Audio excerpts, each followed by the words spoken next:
Have you ever bought your dream home, only to find it came with a living nightmare? That's exactly what happened to Derek and Maria Broaddus in 2014.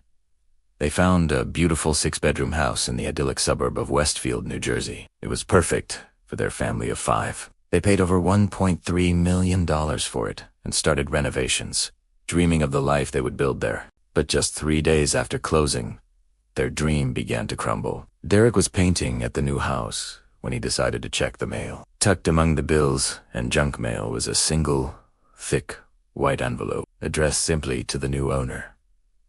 He opened it, expecting a welcome note from a neighbor. Instead, he found a message that would change their lives forever. The letter began warmly enough. "Dearest new neighbor at 657 Boulevard, allow me to welcome you to the neighborhood." But the tone quickly turned sinister. The writer identified themselves only as the watcher. They claimed their family had been watching the house for generations. "My grandfather watched the house in the 1920s, and my father watched in the 1960s. Is now my time," the letter read. It was chilling, but it got worse. The watcher mentioned specific details about the Broaddus family, including their 3 young children. The letter asked, "Do you need to fill the house with the young blood I requested? Once I know their names, I will call to them and draw them to me."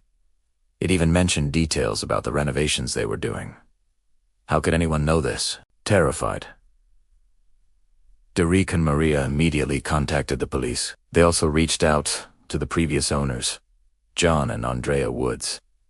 To their shock, the Woods family revealed they had also received a letter from the watcher just days before they moved out. They had lived in the house for 23 years and never experienced anything like it before. They thought it was just a strange, one-off prank and threw it away. The police investigation began, but with no physical evidence, no fingerprints, and no leads.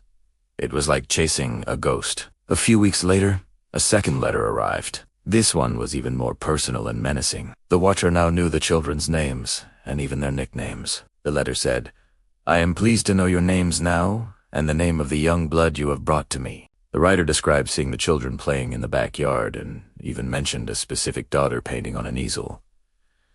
The sense of being constantly watched became overwhelming. The Broaddus family was too scared to even move into their dream home. They were paying a mortgage and taxes on a house they couldn't live in, all while the watcher's threats loomed over them. The letters kept coming. A third letter arrived, asking, "Where have you gone to? 657 Boulevard is missing you." The watcher seemed to be taunting them, questioning their decision not to move in.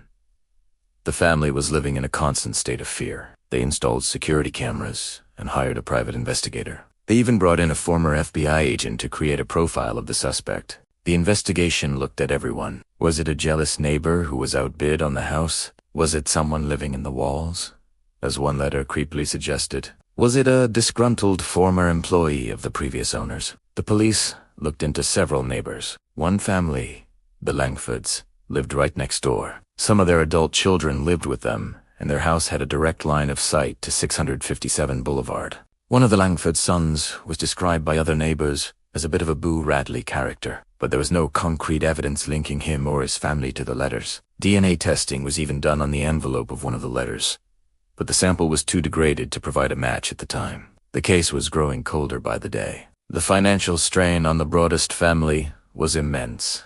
They were paying for their old home and the new, empty one. They tried to sell the house, but the story of the watcher was now public knowledge. Who would want to buy a house with a built-in stalker? Their attempts to sell were unsuccessful. They even proposed a plan to tear down the house and split the lot into 2 smaller homes. But the local planning board denied their request after backlash from neighbors who wanted to preserve the neighborhood's aesthetic. They were trapped. In 2019, 5 long years after their ordeal began, the Broaddus family finally managed to sell the house at a significant loss of about $400,000. They never once lived in it. The new owners have not reported receiving any letters, which only adds to the mystery. Was the watcher specifically targeting the Broaddus family, or did they simply give up once the family was gone? Years have passed, and the identity of the watcher remains one of America's most baffling unsolved mysteries. The investigation has been re-examined multiple times. Advances in DNA technology led police to retest the saliva from the envelope in 2022. They were able to identify it as belonging to a woman. They compared this sample to DNA from a woman who lived nearby and had worked at the post office. But it wasn't a match. They collected DNA from her and other neighbors for further comparison. But so far, no arrests have been made. The theories are endless. Some believe it was an elaborate prank that got out of hand. Others think it was a neighbor who was angry about the renovations changing the character of the old house. Some even speculate it could have been the Broaddus family themselves. Trying to get out of a purchase, they regretted a theory the family has vehemently denied and for which there is no evidence. The truth is, we just don't know. The story of the Watcher House is a chilling reminder that sometimes the most terrifying monsters are the ones we coo and see, living right next door. It's a suburban nightmare that proves you can buy a house, but you can't always buy peace of mind.